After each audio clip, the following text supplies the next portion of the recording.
There we go. Just waiting for folks to arrive.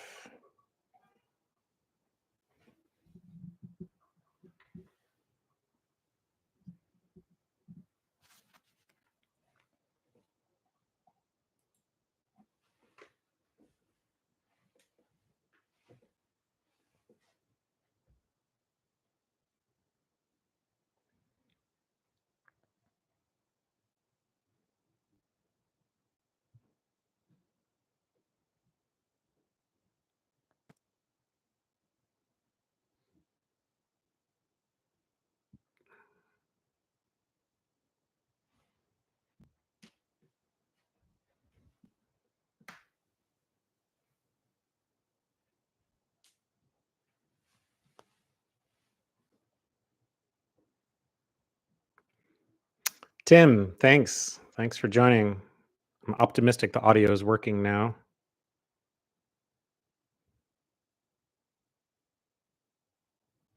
Sweet. Right on, right on. How's your day going?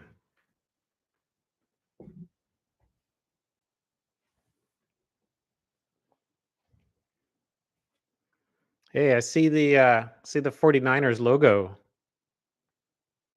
Are you a fellow San Franciscan?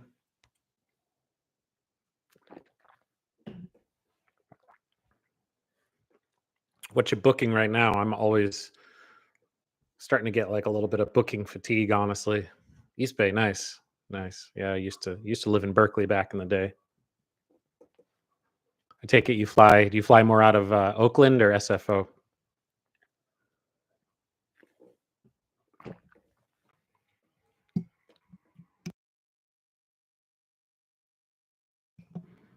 All three. I assume you mean South Bay. I've actually never flown out of the San Jose airport. How do you usually get there? I mean, I know Bart runs there now, right? Did they finish the connection?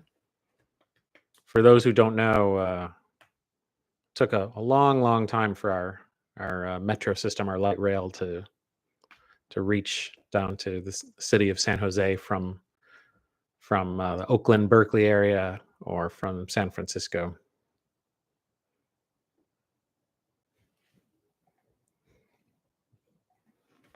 Wow, $20 Uber, not bad. My P2 just took an Uber today to meet a friend in Richmond, and I don't know if it's the Friday commute, but yeah, it was like $60. It was a little rough.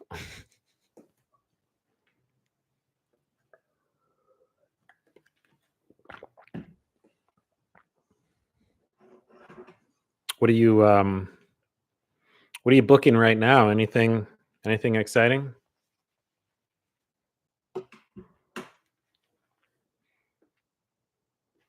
Got some of my own travel I'm planning right now.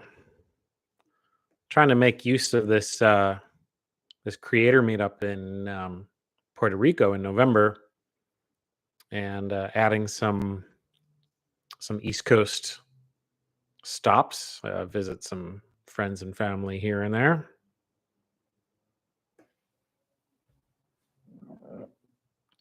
Tim's got some September work trips.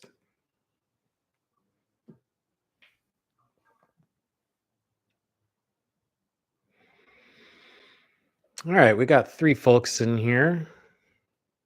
Wonder if Yuri's made it back. Yeah, I found out that before you go to even launch YouTube Studio, you got to have your mic plugged in. There doesn't seem to be any settings to change the input settings while you've already gone live. Maybe if I'd been using some streaming platform, but the one I used last time, what was that? Yard Stream? No, that's not that one. Actually, I forgot the one that Sledge uses. It's wasn't really working that great. So we're just going built in right now. Low tech.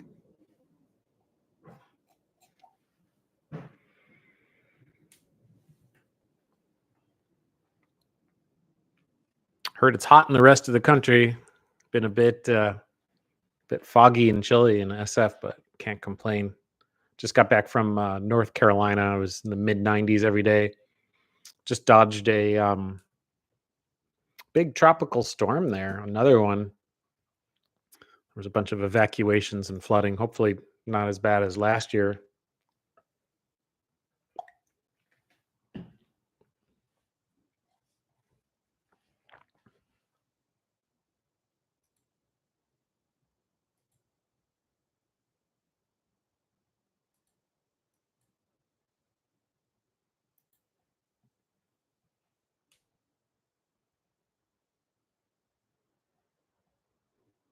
Who else we got in the chat?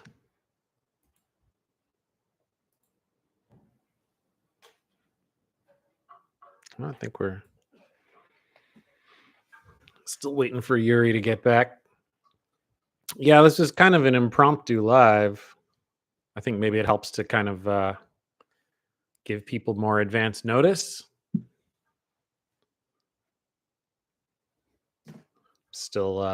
Still only the second time I've gone live solo, so yeah, we'll see.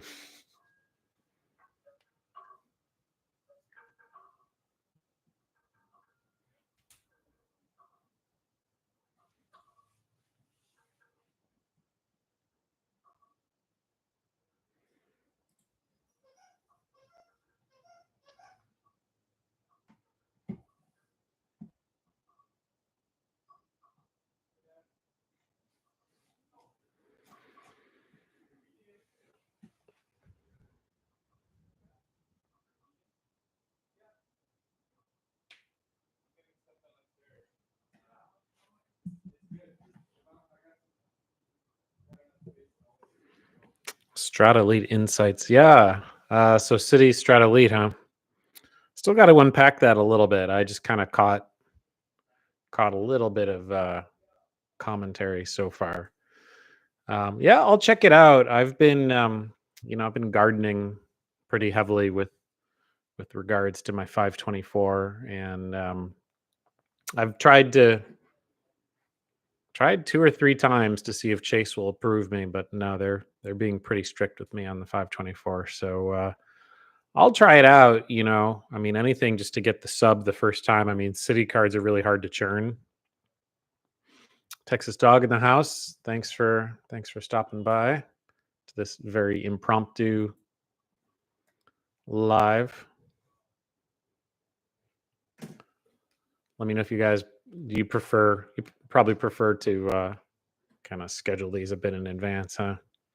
So you can get notified, put it on your calendar. Yeah, the city strat. I mean, I'll I definitely want to have a thank you points earning card again. I downgraded my regular strata. Actually, before it was even called strata, it was just the premier. And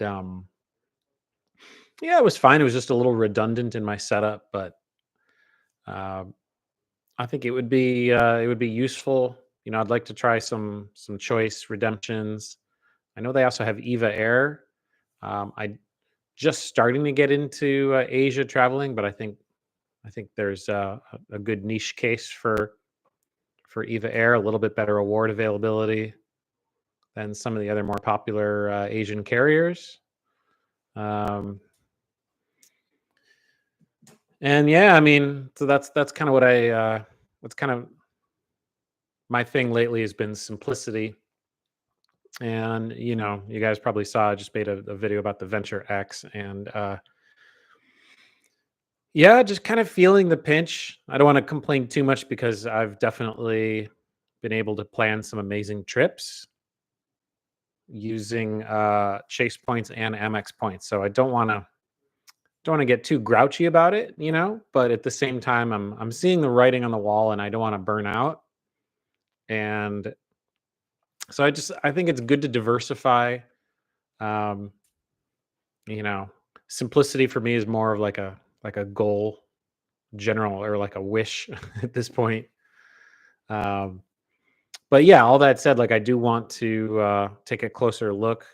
How does the well, I don't know if it's only nothing's been officially announced yet, right? It was only what what was Danny the Deal Guru was leaking some details on that. But yeah, I mean, I think as long as the sign up bonus is at least as good as the premiere, you know, I think I'm just about out or close to being out of the 48-month limitation on bonuses. I'm assuming they're going to have that same rule on this new elite card. I don't know that if you've had a premier bonus or strata bonus in the last 48 months, maybe they won't let you get it. Cesar, bienvenido. Gracias por venir.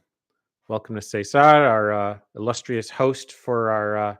I was just talking about the meetup, creator meetup in November, and yeah, Tim here was he was planning some travels. And I was talking about how I'm trying to stack some East Coast visits along with that. It's kind of a bit of a trek from California.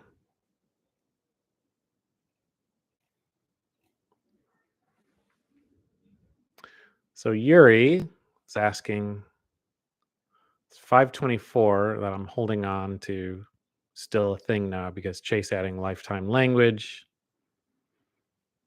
I don't know yet. Yeah, I mean, I've seen Anthony Venture's videos on speculating on that, and I was amazed. Yeah, he really went for it. Just applied for 3 cards. That was a pretty baller. He got one for 3 ain't bad. I think that's about all we can expect these days with the typical velocity that we have. But yeah, I mean, I don't know. I mean, here's the thing. Like I was just talking about, as of just like a couple weeks ago, they still 524'd me. I was trying to get another Sapphire and an Ink, I think a few weeks before that.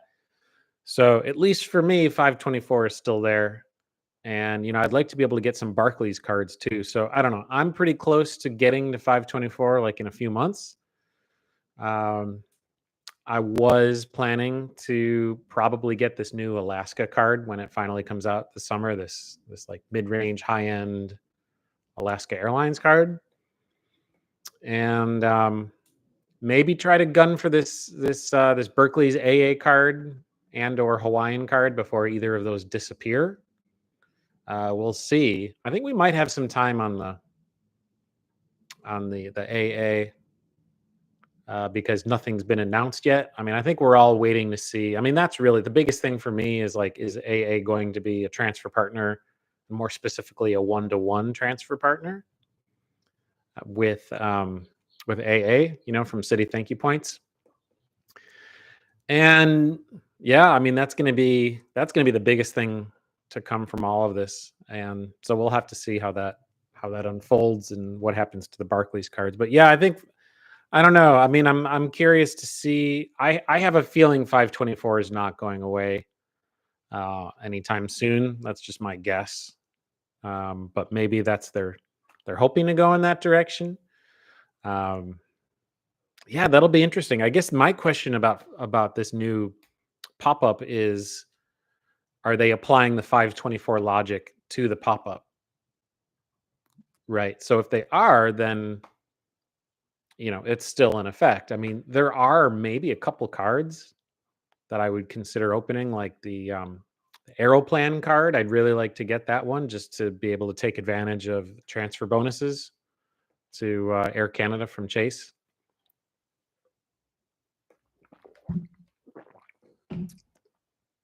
Matt Clausen in the house. Yeah, he thinks AA at 1-1 will be a Russian scorched earth devaluation. That sounds unpleasant.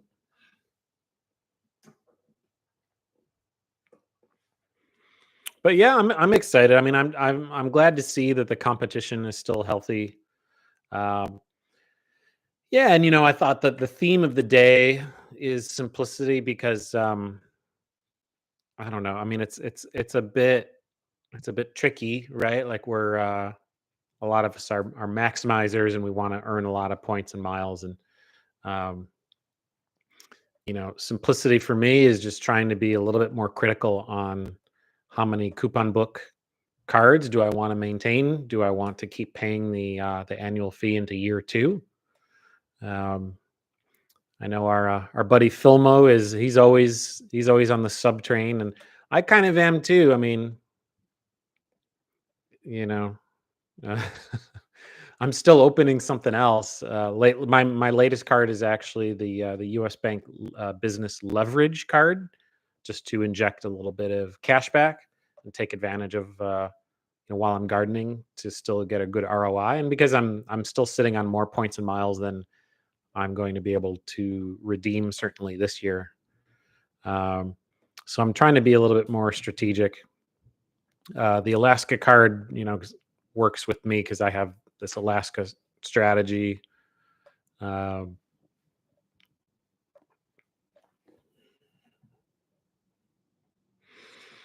Matt says the Chase pop up jail has 24 to 48 month language.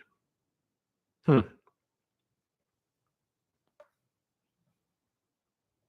Yeah, I'd be interested to hear more on what you think that is, whether that's going to be in addition to 524 or replace 524. Um, that's Filmo. Yeah, you heard his name in the interwebs, and he came and joined Ian in the house. Ian, you're always taking lots of cool trips, right? You're always balling out to Asia, right?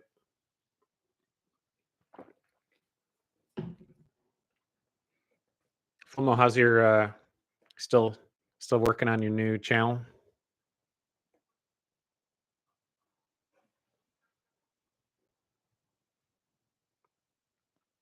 Yuri said that he didn't finish.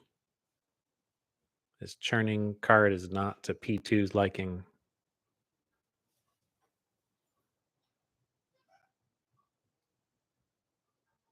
Oh, this the 5 time is still is 524 still a thing? No, and Chase adding lifetime language. Okay, you're talking about your P2 there, yeah. Yeah, my P2, she played along with the whole ink train, and we kind of ran the train as far as it would go. I think for both of us. And that's part of why I made that video on the Hyatt mattress runs, is because this, going to this Rio hotel has helped me bank a bunch of points. I mean, I don't know. I'm able to get away with it because it's like just a little over an hour in the air to Vegas. But I'm earning enough points from that it's helping me with the ink train FOMO. But I do think it's interesting. Yeah, I mean, I have a little bit of FOMO that I didn't transfer more miles to Alaska. Um, kind of chickened out at the last moment. I mean, for me, it's a slam dunk because I know that I can at least get mediocre value flying on Alaska metal because I live in an Alaska hub. Uh, I realize that anyone who's not on the West Coast doesn't have that luxury, but yeah. So a little bit of FOMO there, just because I'm realizing that. Yeah, I don't know. I've found MX points, particularly with Rakuten, just a lot easier to rack up, and the better multipliers on like the MX Gold and Gold Business.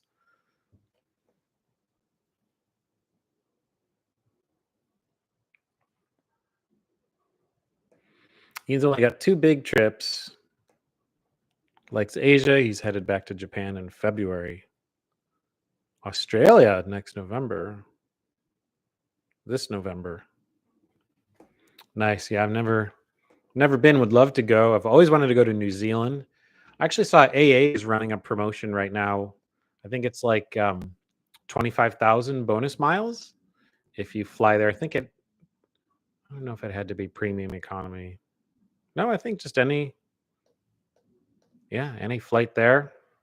I have to look up the details, but it was a little too short notice. It had to be in the next 3 months. Maybe because I think right now is probably the low season for Southern Hemisphere. But yeah, that's when I was in Japan this February, and it was chillier than I expected. I got a little schooled on that, but I have a trip booked for next May. I'm sure you guys are following in the credit card chat and the venture Discord. Um, yeah, I found found a pretty good flight again on Japan Airlines that I would like to take, but I would be there right during Golden Week. And I know the conventional wisdom is avoid staying or traveling in or to Japan during that week, and I would be there right in the middle of it. But I found some availability at the Caption in Osaka, and that used to be a Cat One, but even at Cat Two, it still seems to be one of the better values in Japan. So hoping to check that out, but I have some alerts set up to see if I can find something more in April. I would like to go there when it's a little bit warmer, but yeah, I mean it's tricky because I've heard summer is really hot, humid, and rainy. I will say, like, it was cold, but it was dry, so it was nice for walking. I like to walk everywhere. Though it did snow in Kyoto. That was it was pretty, but it was a little tricky for walking around. Dennis in the house. Thanks for dropping by. How's your Friday going? Oh, Texas is the windows open. Yeah, I was mentioning at the beginning to Tim. My P2 and I just got back from a trip to North Carolina. It was nice. It was my first time there, but we were visiting some friends and family. And woo, yeah, mid 90s every day. That was kind of harsh. That and humid. And I go to Costa Rica a lot, but even with that kind of acclimation, it was rough. Yeah. Yeah, I can't complain about the climate here, but the one thing I'll say is in the city at least, or anywhere like on the peninsula where I am, it's pretty foggy, and sometimes the sun doesn't really pop through the clouds until like noon. And then right around this time of day, although not yet, it's still clear out. But yeah, anyone who's visited here, like it's the summer month, like the actual summer months here are a little tricky because the fog rolls back in. So that's a pro tip. Anyone, this is a popular place to visit, but avoid avoid June through August. Best times to come are like April or May, or like October, November. Weather's really nice. There's a little less fog and less tourists. Homelessness, yeah, it seems like that's I notice that everywhere now. I mean, even I've in Boulder, Colorado, Portland. I mean, I think SF is a little bit more famous for it, but yeah, I don't know. Everyone asks me that a lot, but it doesn't actually really doesn't affect my day to day here. I don't really think about it too much. He wants to know where I'm going in Costa Rica. Yeah, I've got some friends in an ecological community. It's kind of in the middle of nowhere, so we chill out there a lot. Kind of a nature buff, like to go bird watching and hiking, and would like to get a little bit more into mountain biking. The mountain biking scene is great there, but I really like Monteverde, and it's nice because the cloud forest, it's above 4,000 feet, so the temperatures are much more manageable, but it's still just as lush as the lower elevations. And yeah, the zip line tours are where it's at. Some of the longest zip lines in the world there. There's a show on Netflix called Down to Earth with Zac Efron, which I highly recommend. The first season, I think, episode 3, he visits some spots that I've been to, but yeah, he goes zip lining and does like a proper tour. Eats lots of exotic fruits that you can't get at market because they're too perishable. They won't survive the shipment to market. Sledge Inc. team in the house. Thank you for stopping by. Hope you're doing well.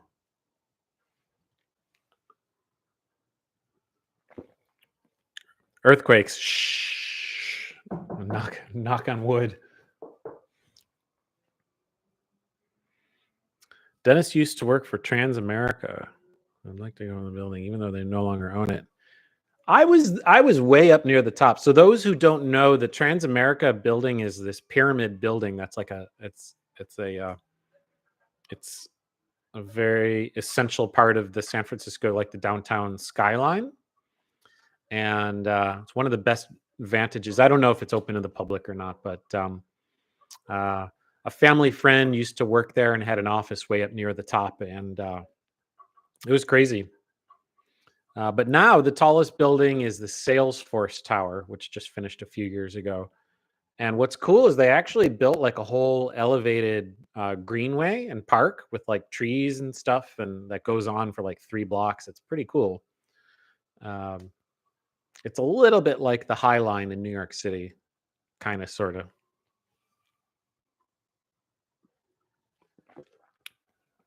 Ian likes the birds and feather collecting. Yeah, it's pretty amazing.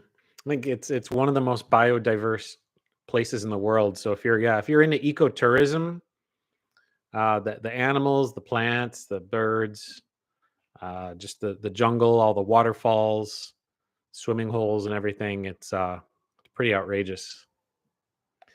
Yeah, it's funny. It's kind of one of these funny things because Central America, all of the airlines consider that to be essentially domestic in how they treat.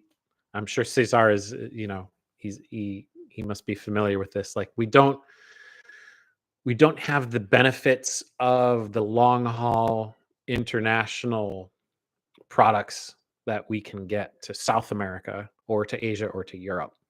And so that's the one tricky and frustrating thing, is because those of us who fly domestic a lot, we have the same challenges with getting to Central America. And that includes everywhere in Central America, right? Panama, Costa Rica, Nicaragua, Guatemala, Belize. Mexico is kind of, I don't know, I guess that's technically North America, but yeah, all of those Latin American countries, from Panama to the north, it can be a little tricky to get good redemptions. There's no lie flat seats, and depending on where you're going, it can be hard to find nonstops. They finally added nonstop service from SFO to Costa Rica. There's actually two major airports there, but the biggest one is in their capital, San Jose. And up until very, very recently, I think just in May, there was absolutely no nonstop options available. But now United is running a daily nonstop that hopefully will be year round. That would be pretty cool.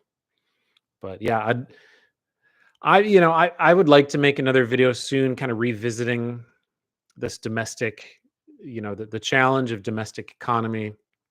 I know that the status angle is, it's kind of tricky, a little controversial. For me, it's been a big experiment, just because I do fly domestic economy like just enough that I think that if you can find some hacks on the status game, that it can give you a net positive value depending on how you play the game. It's probably more trouble than it's worth, but that's one solution I found to make short haul flights a little bit more rewarding.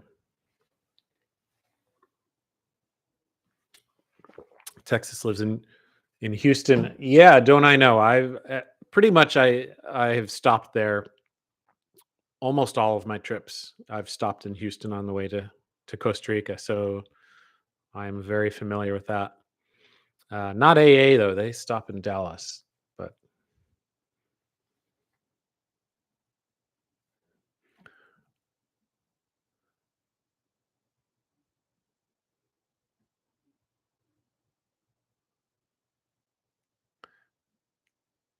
Matt Matt says people like Bonvoy now. Where did I meet? Who said that?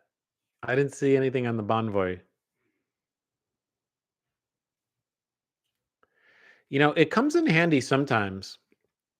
I'm staying in New York pretty soon, and I've been kind of waiting to use one of my 35K certs, and I'm literally cashing it in like 2 days before it expires. But I'm gonna get like I don't know, at least 350 $400 value. So that'll be by far the best value I've ever gotten, and that's just because of the outrageous inflated prices in Manhattan in the summer, at least.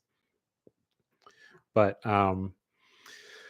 looking to open Marriott Bonvoy Business, the Amex Bonvoy Business Card, and there's no elevated. I don't really see elevated offers on that card too much, but right now there's kind of the standard offer, which is the 350K certs for 6,000 in spend in 6 months, which is like but you got to appreciate the MX business cards. For one, they're the only ones I don't get pop-up jailed on. Two, no hard inquiries. And and I right now I actually have 2 Amex spots open. What else do I have? I have a Delta Business Gold, and I have 2 Hilton Honors cards that I'm waiting to upgrade to Aspire. So I'm going to rock the dual Aspire setup. I've been focusing almost exclusively on Hyatt this year, just kind of as an experiment to see, like, can I hit globalists with Hyatt semi-organically. So had the Aspires early in the year, and I'm kind of doing a little bit of the sledge strategy as far as the upgrade downgrade train. At least I don't know if I've heard him talk about it with the Aspire cards, but definitely with the Plat. I'm actually doing the same thing with the Plat right now too. Want to make sure to upgrade to that before the refresh this fall. So yeah, I've got the 2 Hiltons, and I've got the Delta Gold Business, so that leaves 2. And I don't know if the Bonvoy Business will be a keeper, but I know that I have been able to find these niche uses for the 35K certs.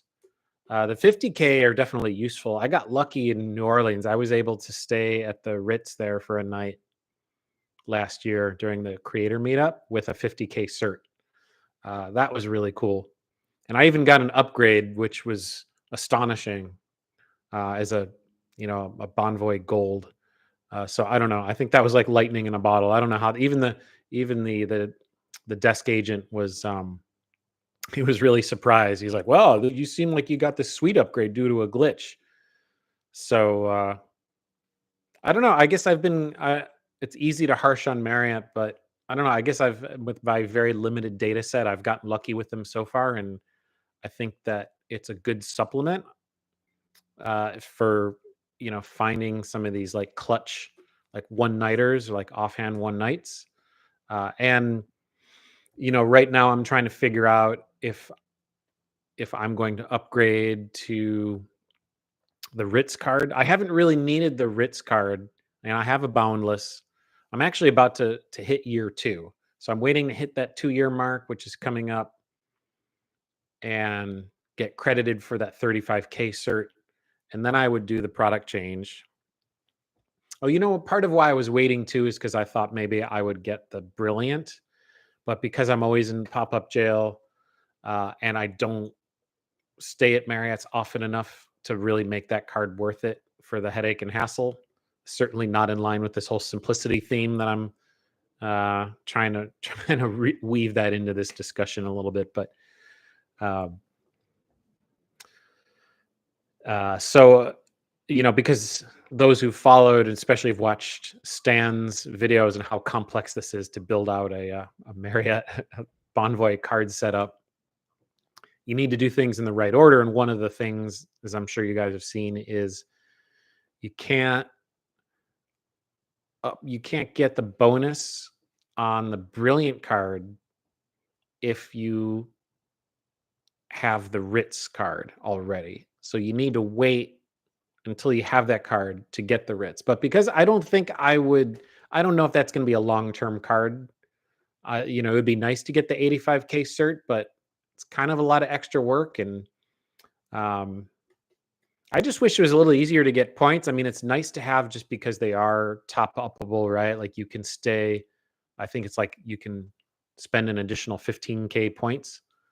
So somehow I still have a stash of like maybe 22K Marriott points, and I'm a little bit hesitant to use them just because they're so hard to earn.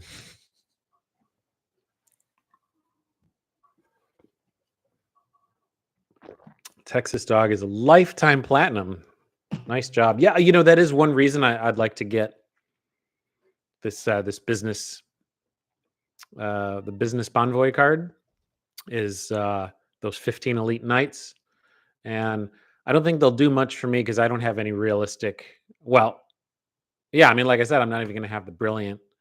But if I did have the brilliant, maybe I could try to aim for getting uh, titanium. I wouldn't get the use out of it. I am curious to get it just to get the United Silver. I think that would be useful. Being in a United hub.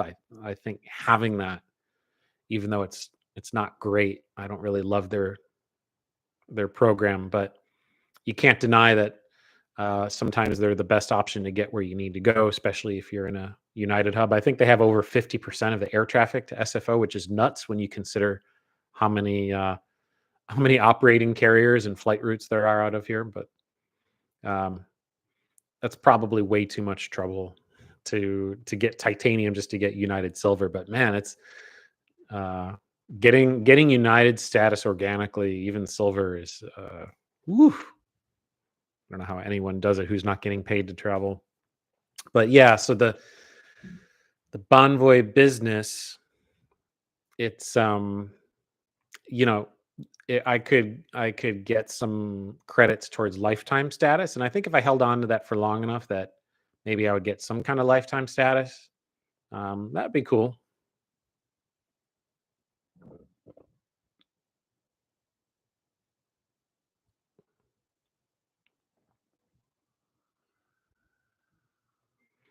Dennis says better off with the hotel cards and airline cards than the luxury cards.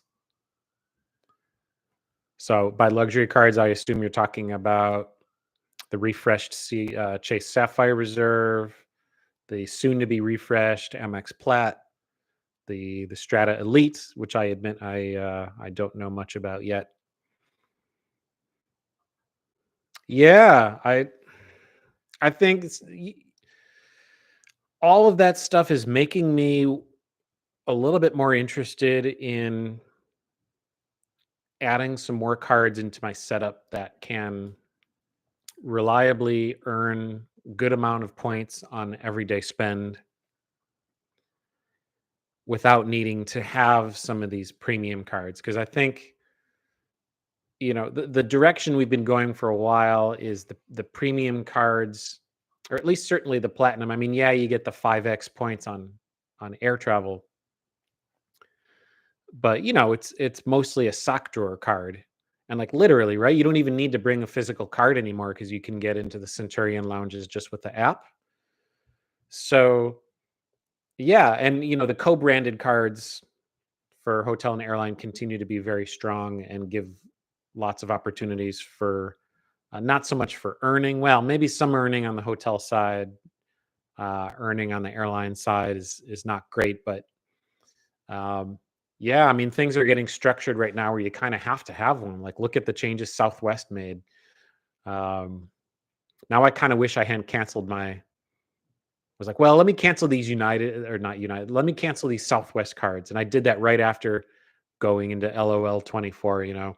Because I'm like, well, I've already churned these. I've gotten the subs. I've gotten my Southwest Companion Pass. I'm not going to actually need. Um, and I actually did the A-list status match.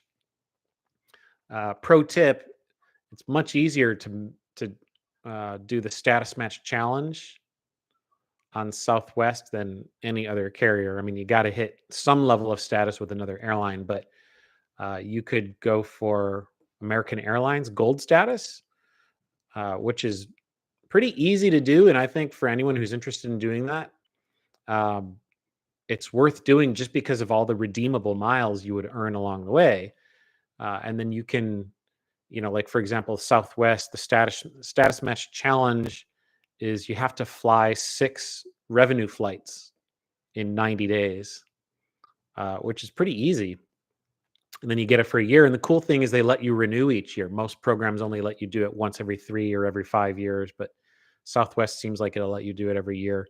But yeah, I mean, it's, you know, these airlines are making more money, more revenue from their co-branded cards than they are from selling seats. And so I think whether we like it or not, having a co-branded card is pretty essential for any airline we fly at all regularly. But yeah, I don't know how much we need these premium cards. I mean, it seems like the main reason is for lounge access. And I don't know if we've gone too far. Like, don't get me wrong, I like these lounges as much as the next person. But if you've been following Sledge or my channels, you'd see that the airline branded lounges now are really the ace way to go. Like this, the City AA Executive Card is great because especially in Alaska hubs, now you can go into the Admirals clubs and the Alaska lounges with that card. And one thing's for sure, they're always way less crowded than any Centurion lounge, any Capital One lounge. And I know we're all excited that the Capital One lounges are going to open up more space after these new restrictions go in February. I want to be optimistic about that, but then I look at the Centurion lounges, right? And they implemented the same kind of thing, 0 guest passes for anyone, right? So unless you have that authorized user card that you're paying the annual fee on, you're not bringing anyone with you. And yet they're still pretty crowded, right? Still kind of crowded. Most places you go still have a wait. The last few times I've been to Vegas, I try to time it, and I'll put myself on the wait list for Amex and Cap One. They're both right near each other in Concourse D in the Vegas airport. Pretty similar waits. Actually, the last time I got into the Capital One lounge before my number was up there for Centurion, it was actually more crowded in the Amex lounge. So yeah, I think that the lounge access piece, yeah, I think it's getting a little bit harder to justify keeping the premium cards open year over year, because I think you can get most of the functionality you need and sufficient earning capability and sufficient travel protections with, like, let's say that the Chase Sapphire Preferred, not my favorite card. I've been very happy with the Reserve, but I'm less happy with these changes they've made now.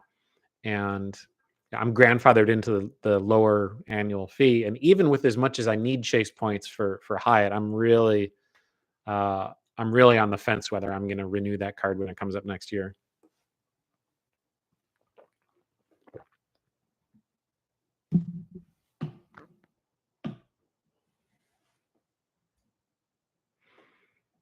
Let's see. Tim's asking if Hyatt has any double elite night promos.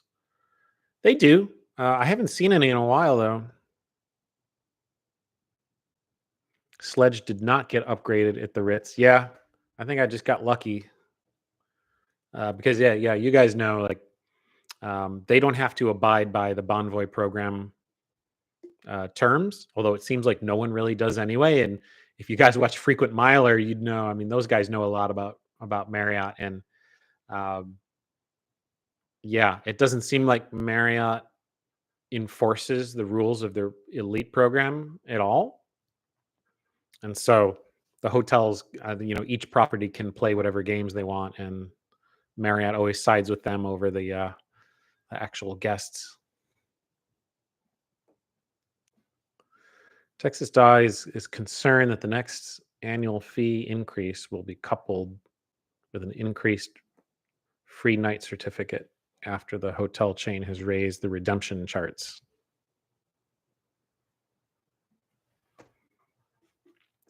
Yeah, we all wish we could have this crystal ball for what devaluations are coming when.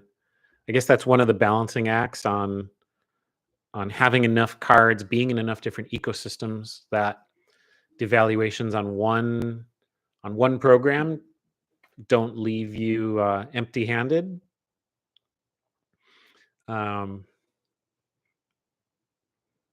Yeah. That said, I mean, I guess just to bring it back to the Alaska example,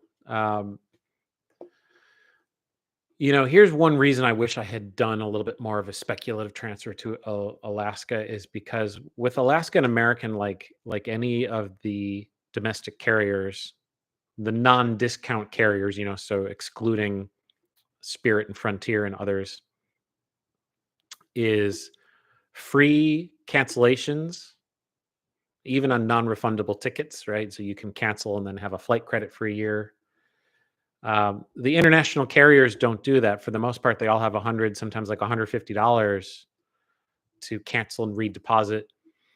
And for me, with my schedule, I can't really do the close in like last minute bookings. So if I find a good redemption, and especially if it's on a popular route and I want to book it, uh, I'm not going to have the benefit of knowing that I can go. And so I just have to accept that every time I do that and I don't go and I need to cancel, not only am I going to be on the hook for say 100 or 150 bucks per ticket, but I'm also going to have to deal with having potentially orphaned miles. Uh, at least with the domestic carrier, that you can always use them on uh, on domestic flights for mediocre value. And so for that reason, I kind of wish I had transferred a little bit more to Hawaiian or to Alaska via Hawaiian while that was still open for that reason. Um, and just because as things stand right now, it is so much easier to earn on Amex than Alaska miles.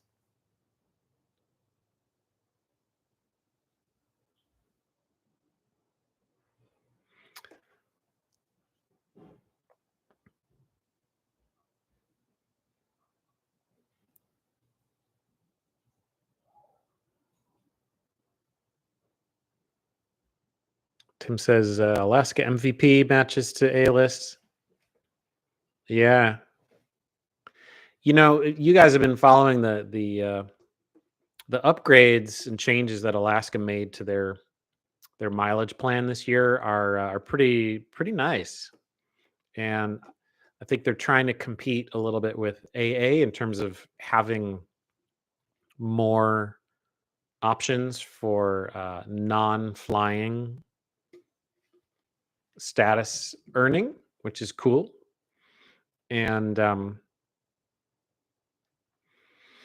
yeah, it's a great way to point stack. That's really the value proposition there is, well, if you can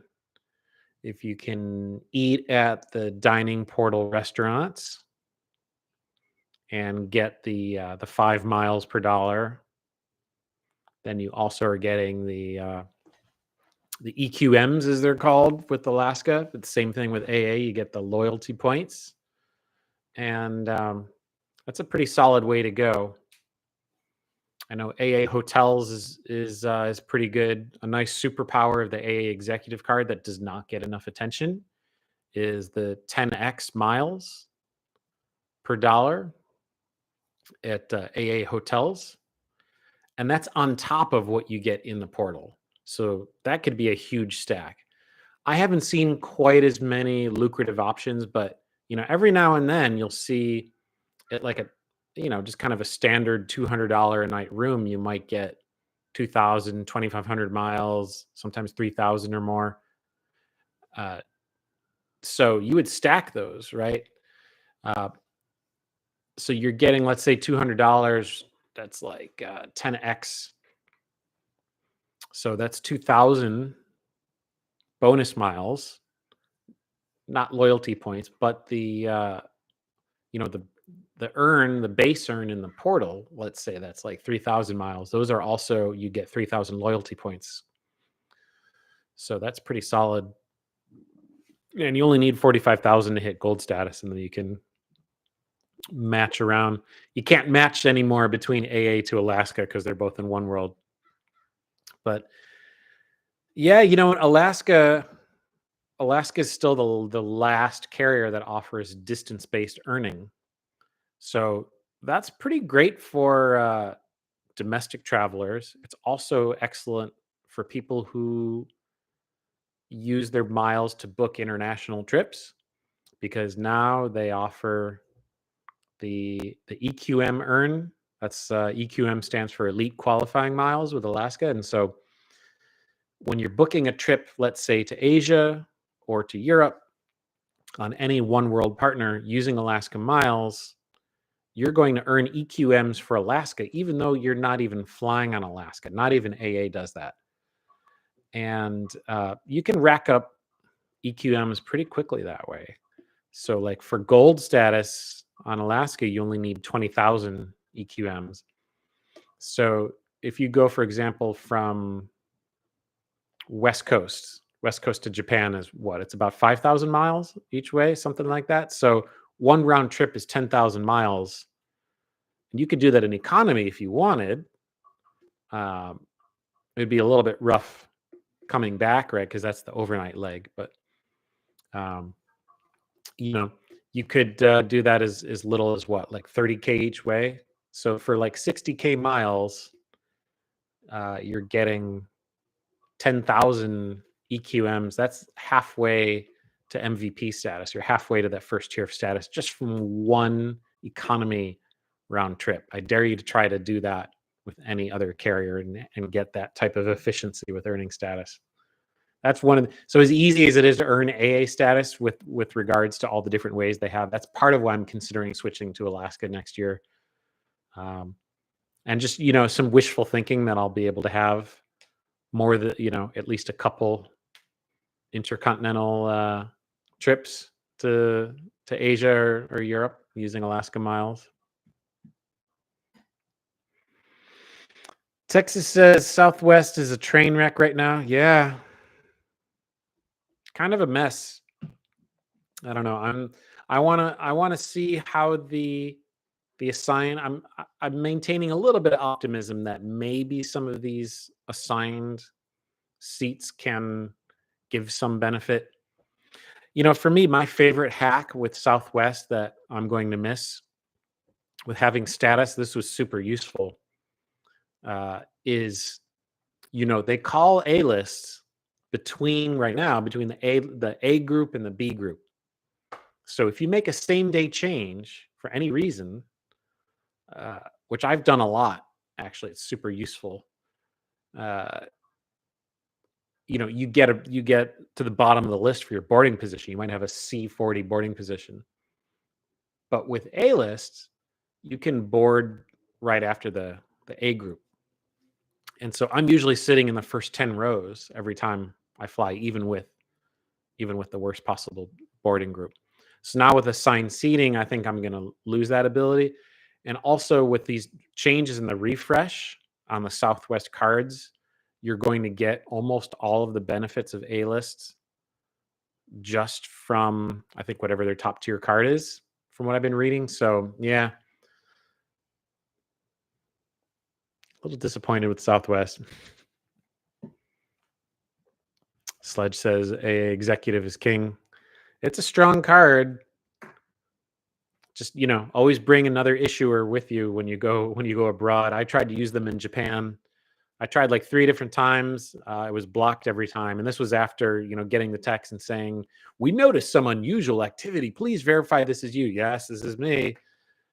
And, blocked 3 times. So I gave up after that. But, it's not there for spend, right? It's there to get into the lounge, and it's there to buy your AA tickets or to buy hotels through the AA portal.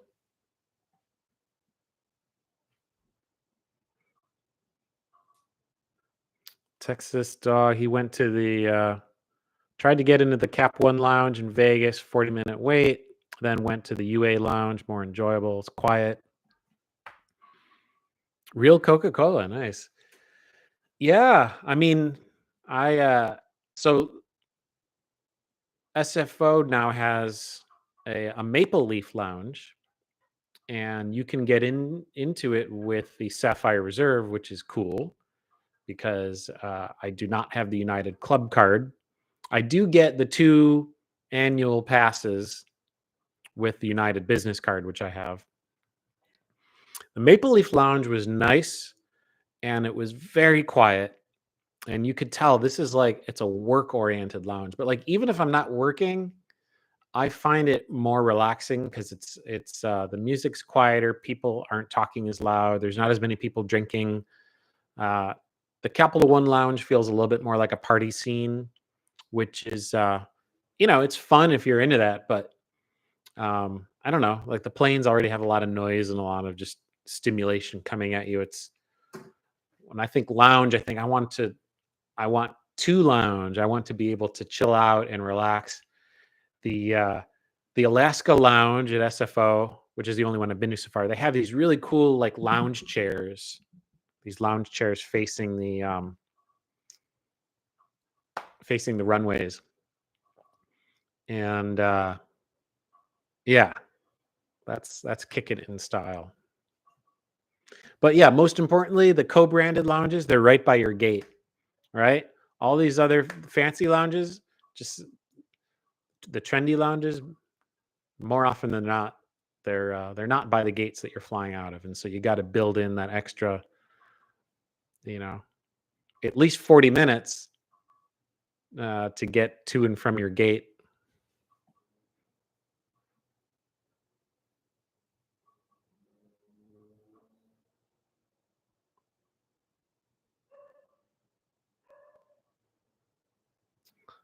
Traveling an everyday spend. Yeah, I hope the rest of your live went well. Thanks for dropping by. 11 viewers and 5 likes. Be sure to get it in. Yeah.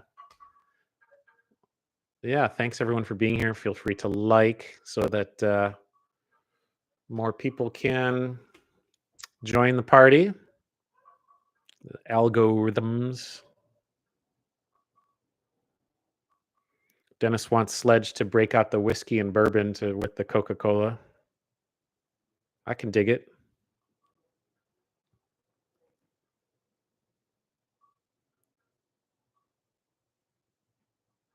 Texas Dog says the lifetime platinum Ritz is still too pricey. I never use the Ritz Club upgrades.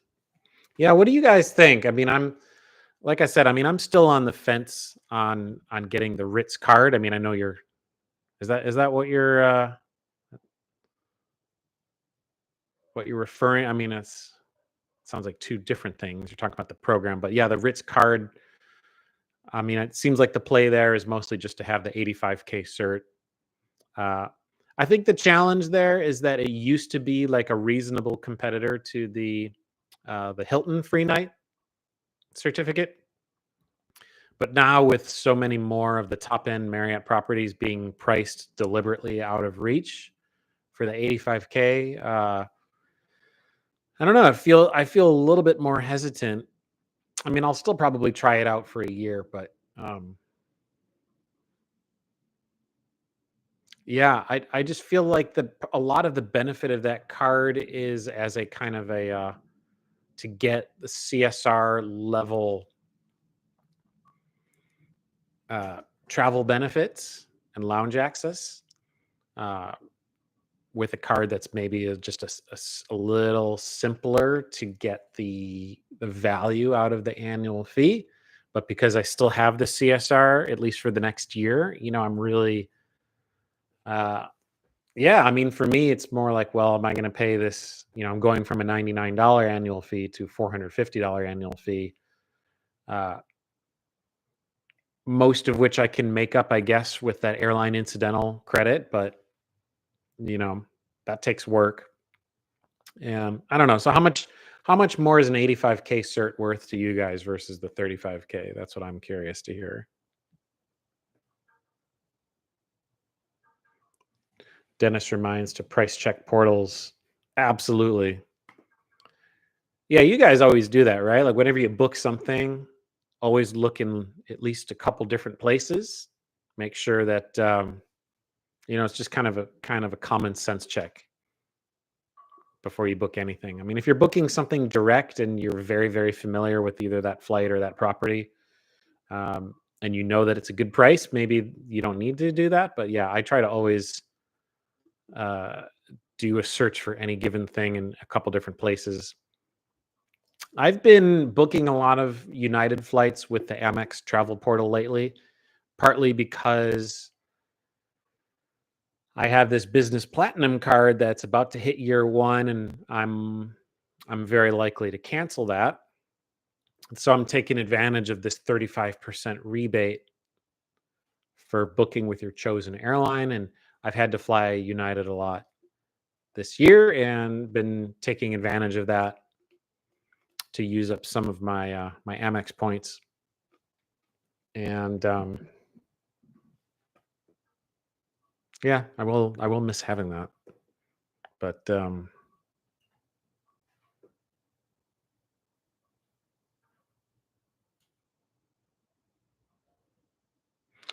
yeah. So the point there is that sometimes it's a little bit more. At least with the United flights I've priced out, I'd say maybe a third of the time it's like a good 10% more expensive on Amex. I just, my Venture X just renewed. I got to say the user experience, it's nice, and the price drop protection does seem to work. I just got another small credit back for a flight that I made through there.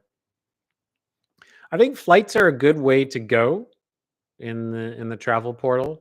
I think hotels only really work either at boutiques or if it's a chain you don't care about elite benefits for whatever reason, or if it's a property that elite benefits don't matter, like a Hyatt house, right? It doesn't really matter, or like a Hyatt Place, Hilton Garden Inn, or whatever, like that kind of thing. You know, yeah, Hilton might be a good example of that, because yeah, Hilton points are easy enough to get and not worth very much, right? But yeah, getting 10x or whatever through points through whatever portal you use. Um, but now, right? Even the CSR they lowered from 10x to 8x, right? I'm surprised I haven't seen more people mention that.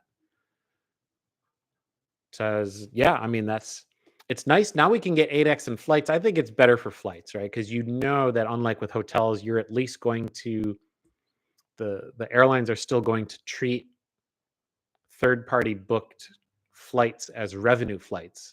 So you're still going to get whatever elite qualifying points as well as your base miles. You're still going to get those.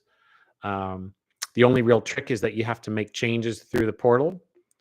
But there was, I've been experimenting with that. I made a couple changes through United, and that causes United to have to take over the reservation, which it's a little clunky the way that the travel credits work if you have to cancel or change something. So I don't really recommend doing that. It was just kind of an experiment. But yeah, I'm yet to see, other than a little bit of inconvenience, I don't necessarily see a big downside other than just a little bit, maybe a little bit less convenient to book through the portal. But I think it's a good way, especially if you need to elevate your earnings a little bit. If you do have the CSR, I do think that is potentially very compelling. That's the highest earn rate I've seen on airlines.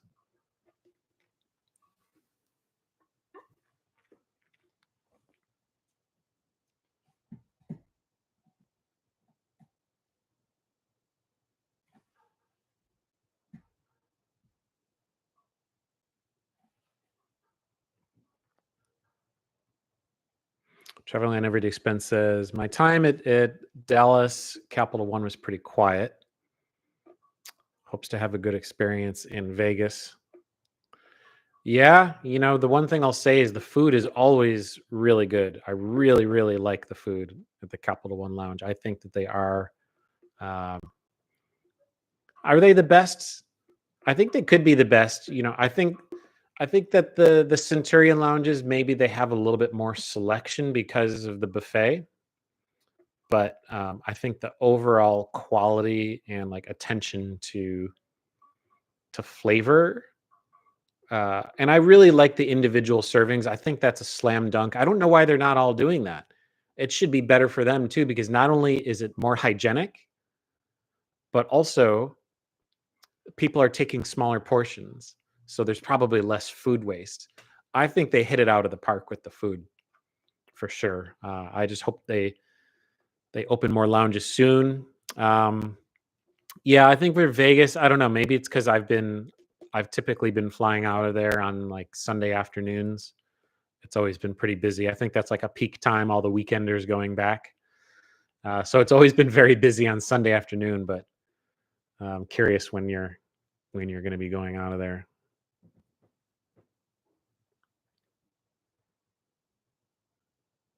Yuri's talking about the Cap One Lounge at JFK T4.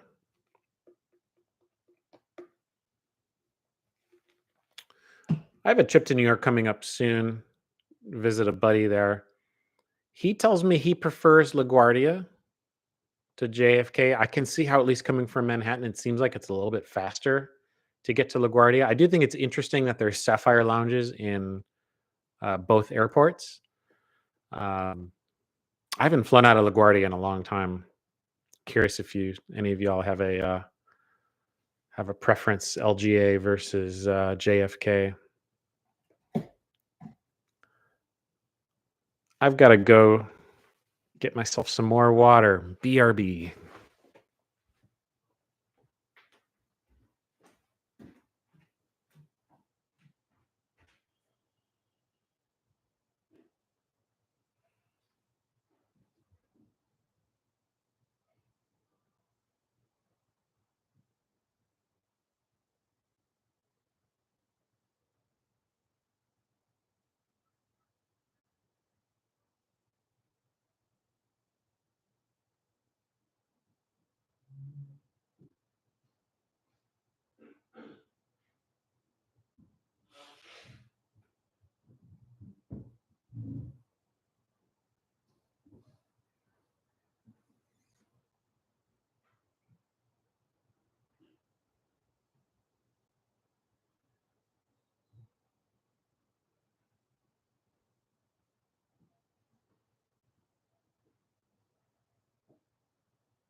So Starlex JFK, easy air train to Jamaica Station. Dennis says LaGuardia has been rebuilt and it's beautiful. Cool. Yeah, I got to check that out.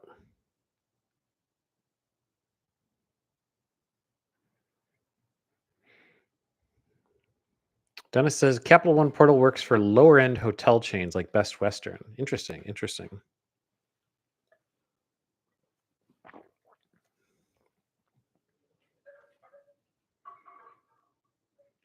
Texas Dog is headed out. Thanks. Thanks so much for stopping by. Appreciate you.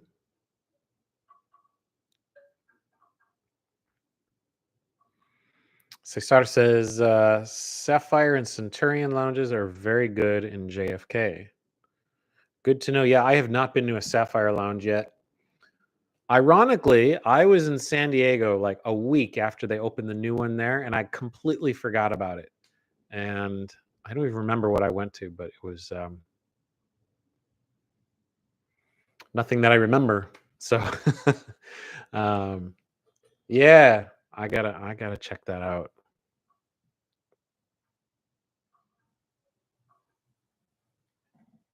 Bus to LaGuardia, easy. Yeah, that's what my buddy said.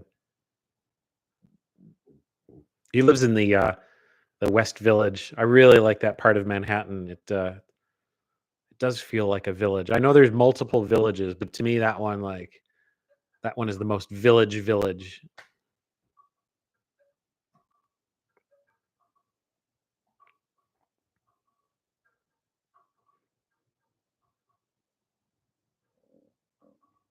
Oh, I missed this comment earlier from Dennis. He was saying the airline points are easy to acquire with the bonuses constantly offered, especially with United and American. Sure, yeah, if you can keep your 524 down. Although, who knows, right? Everyone's predicting 524 is going away. I don't know. Is that really true? I'll believe it when I see it. Maybe I'm just bitter from like trying to garden these last couple of years.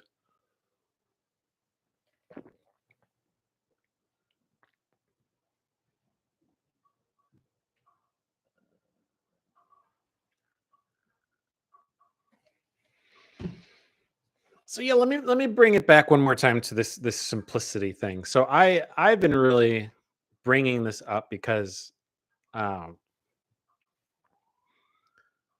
you know, the Venture X card. I mean, here's the thing, right? I think it's important to have a good catch-all card in our setup. A lot of people use the MX Blue Business Plus card, for example, which is similar in that it also gets 2x MX membership rewards points per dollar. Which, all things equal, yeah, I think an MR point is worth more than a Capital One point. But the Amex card, as you know, it has foreign exchange fees. And also, when you're using it abroad, you don't really know. You don't know if you'll be able to use it. And you're not going to get travel protections on it. So, if you have, for example, well, it's funny. I was just about to say, oh, you could use the Sapphire Reserve for car rentals internationally. But now you're not going to get the 3x. And so until they refresh the Sapphire Preferred card, you're actually going to out earn the Sapphire Reserve because, as you know, the Sapphire Preferred still gets a general 2x travel, whereas the Sapphire now is only going to get elevated earning for the 4x on flights and hotels. So what happens if you want to have a card that you use for everything when you're traveling internationally? Because most likely it's probably going to be a Visa or a MasterCard.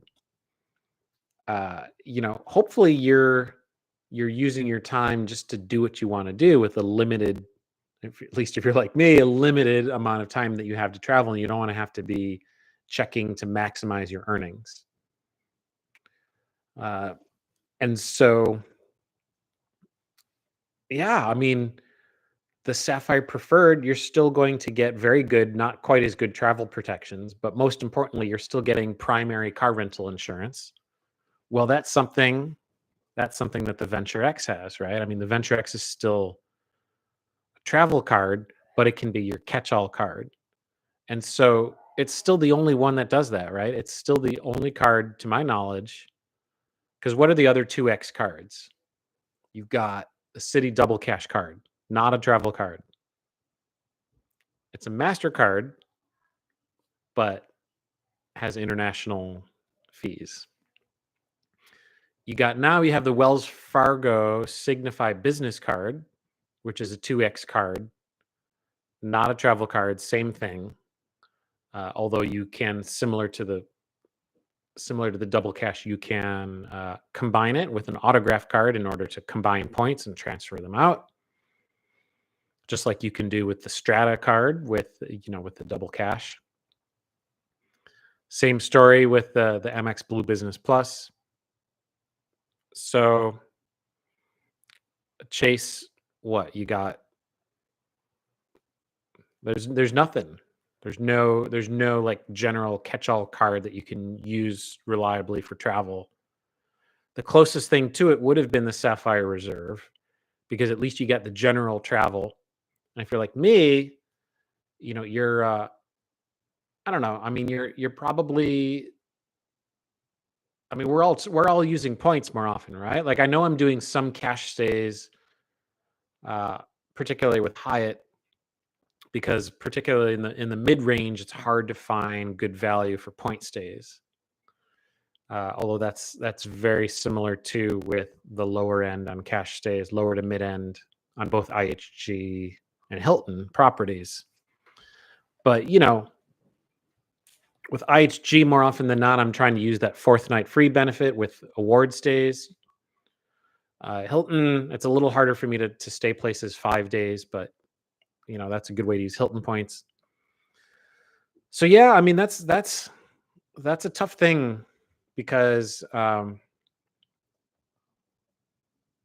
yeah, I think I'm probably gonna be ending up using the Venture X card as long as they don't as long as they don't chase it. Please, Capital One, don't you can't compete.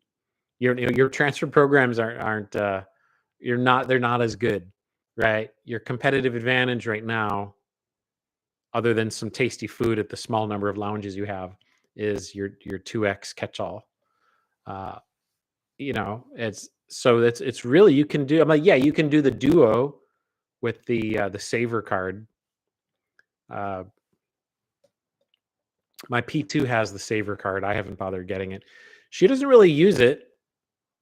Um, you don't really need to. I mean, I guess you can get that extra 1x, but yeah, so I think that's a good advantage. I mean, simplicity in this context is I'm talking about looking at the increasing couponification of the premium and ultra premium cards, and I think we need to look really closely at that. Almost every card is still okay for the first year for the sign up bonus, but yeah, uh, you know,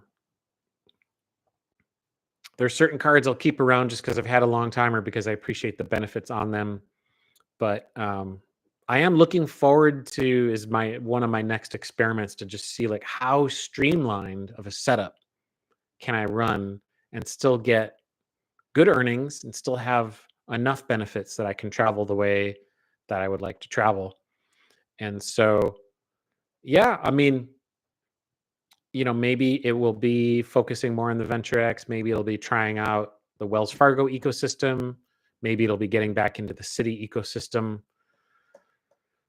I've been putting some spend on my custom cash in hope of the AA transfer partnership opening up. And so at some point I will get a Premier again. I had hoped to product change. I have 2 AA cards now. I'm kicking myself before they closed that down. As you remember, they used to have the most generous product change rules in the game, and they shut all of that down. No more switching back and forth from co-branded cards to non-co-branded. So I'm stuck with an extra AA card. I should have changed that to an extra custom cash. I might have changed one of those to a Premier at this point. The Premier, I keep calling it Premier because that's what I had. The Strata, uh, it's still kind of redundant in my setup. I couldn't justify the $99, but now I might. Now it might be cool to have just because I think it would be clutch to have choice. And they're also the only other issuer besides Chase that does one-to-one transfers with JetBlue. They've been a little bit more on my radar now just because I have been planning more East Coast travel. But yeah, my spreadsheet's getting pretty top heavy, and I'm looking forward to really kind of whittling things down a little bit more, and yeah, just kind of having that lean, mean points generating machine. And I know subs are still going to be the best way to do that, but at the same time, I mean, there's always going to be a certain amount of spend that is not going towards a sub for me, most likely. And and especially like when I'm abroad, because I want to have the travel protections, the purchase protections, and the simplicity of having a good catch-all travel card. Right now, Venture X is still the only one that does that.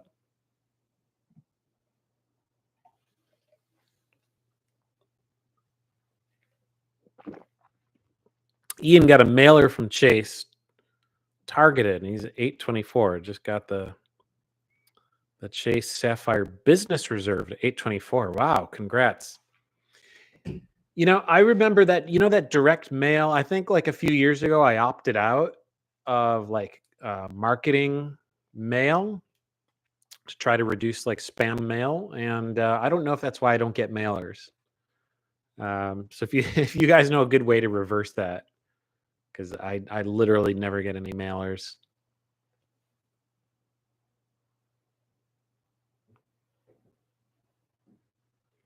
Dennis says American and United give bonuses to cardholder and program members quite often. That's true.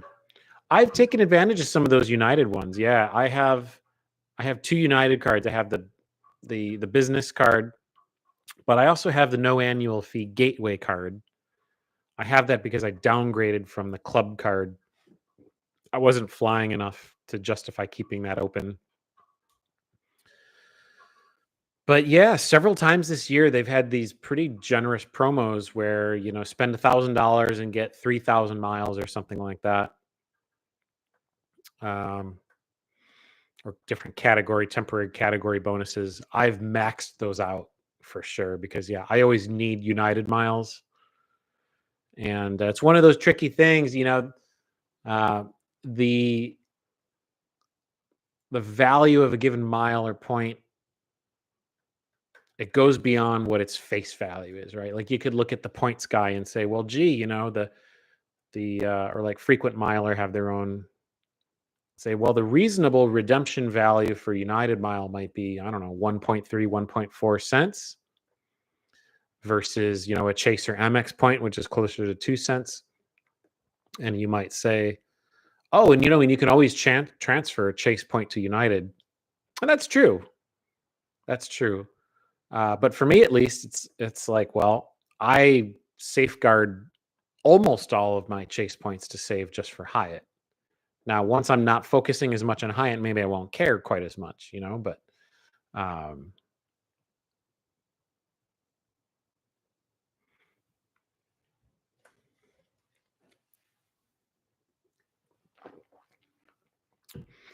so it's nice to be able to still earn directly, and yeah, I mean, I think the takeaway for me in that example is you don't need, in the case of United.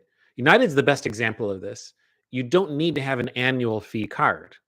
And I would argue that if you have a no annual fee card, even though you have an extra card to track, but because there's no annual fee, you don't have that same responsibility to have to justify it each year.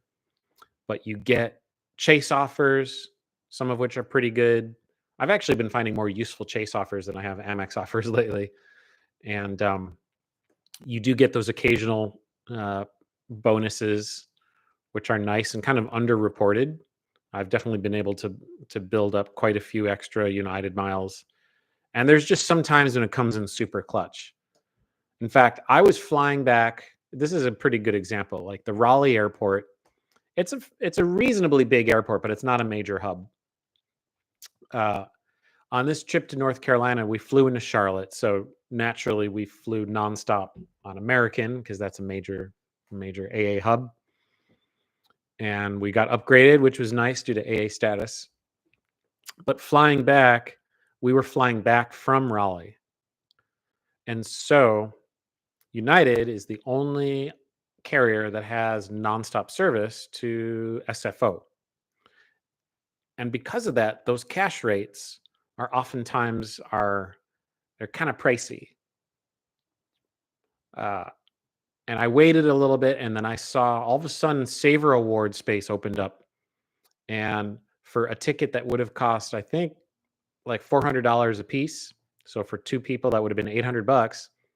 I was able to snag those at 13.5. So that is 27,000 miles. That's over 3 cents per point that I got, and was able to have me and my P2 enjoy nonstop flight back, which is nice because that's a long flight.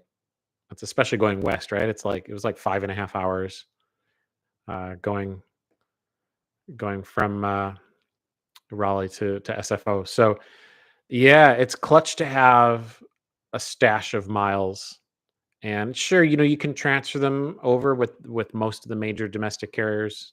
Well, I don't know about most. Yeah, I guess technically most, but um, you know, when you earn directly in those programs, then you don't need to transfer. You can save your transferable points for actually booking your what do you call it when you when you want to take a big, what's the word I'm looking for? Aspirational. That was the word I was, yeah. You can save those transferable currencies for when something opens up on your seats.arrow alerts.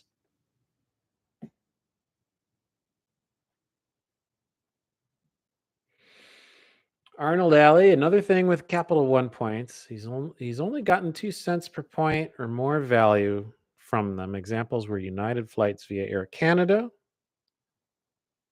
Delta via Air France, KLM, and United via Turkish. Yeah, if you can find them, it just seems like these carriers have been opening up less and less space. I think some of it came back. I know for a while, Turkish was the best way to get to Hawaii on United, and yeah, dealing with Turkish, at least if you're booking for two, I don't know if they've improved that yet, but man, that was a pain. You have to call in to do that. 2 out of 10 do not recommend. Arnold says 10K anniversary points for me was about $200 in actual value. Yeah. Yeah, I mean, at this point, I can't imagine as long as they don't make any changes. I can't imagine ever canceling. I'm gonna knock on wood again. I don't want to jinx it, but I can't imagine canceling my Venture X anytime soon, especially because of how hard it is to get Capital One cards. Yeah. Dennis says no subs, and you need the multipliers. Yeah, and even when you're running subs, I don't know. I'm just always try not to spend money frivolously, but I just have so many expenses, and I have a lot of tax payments and other things, and you know I always have some spend that's category spend, and I've been trying to max out these the Chase Freedom Flex. I don't love quarterly cards, but like last quarter, for example, was Amazon. So, you can always just dump that into Amazon gift card balance, and I know I'm going to use that up. So, I think that's a good example of, you know, if you're working on a huge sub, let's say you're opening an Amex Platinum business and you've got 3 months to spend $20,000, right? So that's like an all hands like fire drill. You're like, oh man, at least for me, I'm like, how am I going to do that? Uh, it takes a lot of organization. And so in that case, yeah, everything you spend is going on that card. But other than those cases, I'm always going to have some category spend. And so, yeah, someone else mentioned in the chat, like, Stan, our buddy Stan, the credit frog, is on hiatus. Good for him. I do think it's funny. I made a point of this in my last video, but I do think it's kind of a funny coincidence that he's been the biggest champion for simplicity and for like dialing in your core setup, because then it's like you set it and forget it, and then you can coast and just sort of enjoy the fruits of this hobby. um but I just wonder, I mean, I don't know, I don't want to speculate too much because I know some of it was, he's a doctor, he's got crazy work schedule, and he clearly puts a lot of work into his videos. He's very methodical, and so I understand him needing to kind of throttle back a little bit. But I do think it's kind of funny. I think it's kind of interesting how he is such a big champion for simplicity. And I got to wonder, maybe if his setup had been a little simpler, maybe if he wouldn't be as burned out.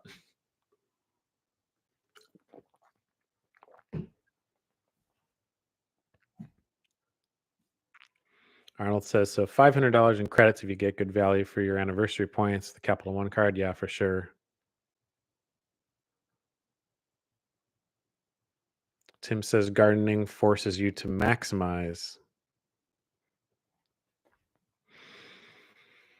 Yeah, I mean, there's always plenty of business cards, especially if you don't mind getting some cashback cards. Like you can still do that. I mean, I think you could almost make the argument that there are cases when always having a card in rotation that is a sign up bonus card is simpler. Because for one thing, when you have that, you know that at a minimum you could put all of your spend on that card, not have to think about categories, and know that you're getting a good return on spend. And if they're business cards, then you know that you can close them after a year and they won't affect your credit report, and they won't affect your 524 status. So, you know, um, but yeah, I mean, it's at a certain point, it's I do think it's important to have some good category cards.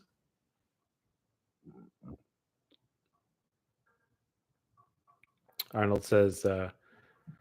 Arnold says, add pay to add one authorized user to lounges, and you're still about even in annual fees for the Cap One Venture X. Yeah, but oh,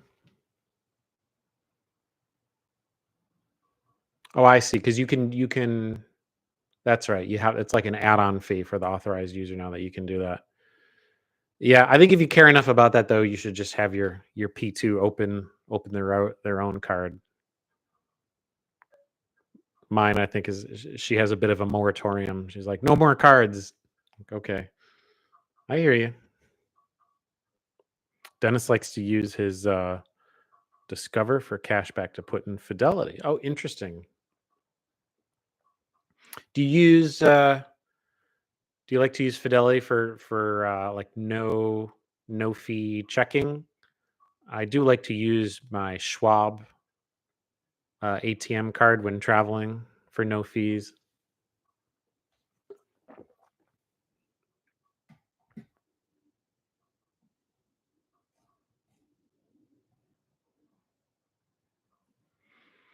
Well, we're getting to about the hour and a half mark here.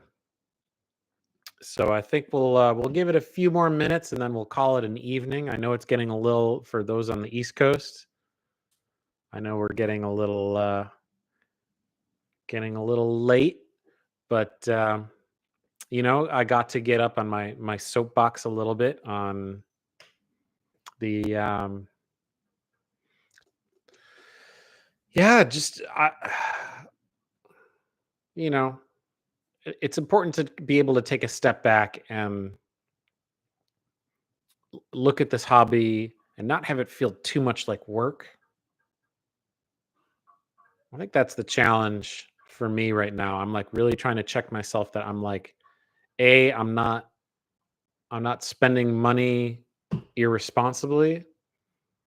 These loyalty programs and these banks and airlines and everything, they're very clever at getting us to spend money where we don't need to. And I think the annual fees, it's really, I think it's appropriate that we call them coupon books, right? Because if you think about you remember the old school coupon books you get in the mail. Uh, I mean, some of those cost money, I remember, but like, I don't know, not much. And they're kind of questionable value, like, I don't know, stuff goes on sale all the time. I mean, even if you're just an Amazon shopper, it's like, I don't know, like, did anyone, uh, I know traveling on Everyday Spend, he had a really good section on Amazon Prime Day. To those who were able to you know, kind of milk that, like, salute my hats off to you. But I don't know. I'm trying to be a little bit more careful about like uh, only shopping for things when I actually need them.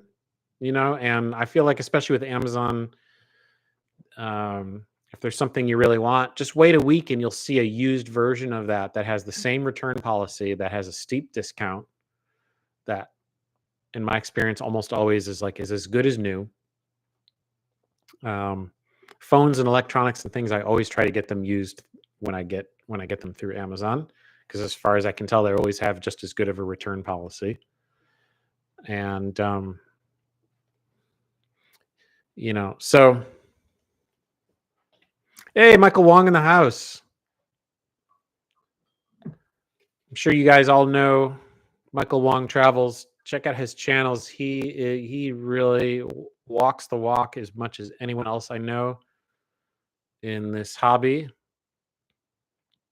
And appreciate all of the travel advice that you've given me in the Discord. I'm trying to get a little bit more experienced with finding business class awards to Japan. Someday I would like to be able to fly on ANA. It's a lot more complicated than just finding award space on Japan Airlines through the One World Alliance with Alaska or AA Miles. And yeah, it would be really sweet to fly ANA the room or first class at some point, using some Virgin points or Air Canada points. So yeah, thanks for your help on that. Check out his channel for sure. The City Card, I don't know yet. I got to read that article by Danny the Deal Guru. I did watch Luke's live stream where he kind of unpacked it a little bit. I do have I'm due to get a city travel card in my lineup. I had been planning on adding the Strata at some point, so maybe I'll get the Strata Elite instead. I'm very close to getting out of 524, and so whether that still matters, we were debating that, but there are some chase cards that I want to get. I might try to go for the companion pass. Hopefully they don't nerf that like they've done everything else with Southwest next year. I would like to get an Air Canada Aeroplan card just to be able to take advantage of those bigger transfer bonuses from chase points. And because they do have that pay yourself back feature, which I think could be a good way to get some value. I don't like that it seems like they kind of block you from transferring points. I wonder how that works. I know that there's that hack where you can do the pay yourself back while also taking advantage of the transfer bonus. But yeah, I wonder, do they care if it came from Chase or if it came from Amex? Like, what if I want to, if I want to dump a bunch of Amex points? Yeah, I kind of wonder how that would work. But maybe if it was just a little bit, just as a way of starting to get through some of my MR points, yeah, use the pay yourself back on the Aeroplan card. So there's that. I don't know, maybe one more ink card. Oh yeah, and I would really like to get the IHG personal card. I really value those IHG free night certs. I think that they're better than the Marriott ones. And yeah, I already have the business one, so. And then maybe the Hyatt business card, even though it's ridiculous. Just for the sub, I guess. So yeah, there's a few chase cards I want to get, presuming that they still maintain 524. And so yeah, I think we'll keep an eye on. It'll be tough if they have like a legendary sign up bonus. We'll see, but I'm kind of saving. I gave myself an allowance to have one, maybe two more cards, which won't delay my 524 too much. And I'm saving one of those spots for the Alaska mid-range card. I'm hoping that it competes with the AA City Executive card. I really hope that it has some similar features, especially with like the status boosts, because I would like to switch over to Alaska status, even though all things equal, it does seem like AA miles are still maybe a little bit more valuable. But I do appreciate how Alaska is adding the mixed partner awards. I think that's huge. They have the stopover feature, which I still haven't figured out how to take advantage of that. So yeah, Michael and I, let's bring that conversation to the Discord, because that's something I would like to understand a little bit better, like how to do the free stopover feature with Alaska Award bookings.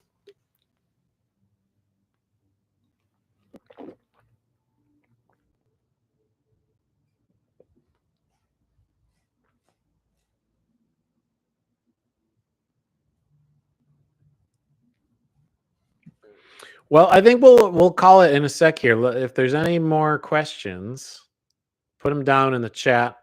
I could probably stick around another couple minutes, but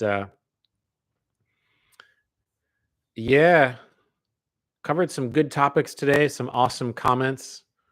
My most sincere thanks to everyone who stopped by and contributed. This has been a really fun live. It was very short notice. Wasn't really sure how many people would stop by. Let me know in the comments if you watch the replay. Yeah, let me know your thoughts on any of these topics, or whether it's important to you to plan these in advance a little bit further. I mean, this was literally posted a half hour before I went live. So if that makes it easier for you to plan coming to these lives, to have a little bit more advance notice, let me know. And let me know your thoughts on, like, how are you optimizing your setup? What does simplicity mean for you? Does it mean fewer coupons and credits to track? Does it mean lower annual fees? Does it mean having fewer cards? Does it mean working with issuers or programs that you actually value and you actually stay at? Like for me, I've had a hard time getting rid of my Wyndham points, although I'm finally going to get to use them in Cancun coming up in a few months. So that's a trip I'm looking forward to. Yeah.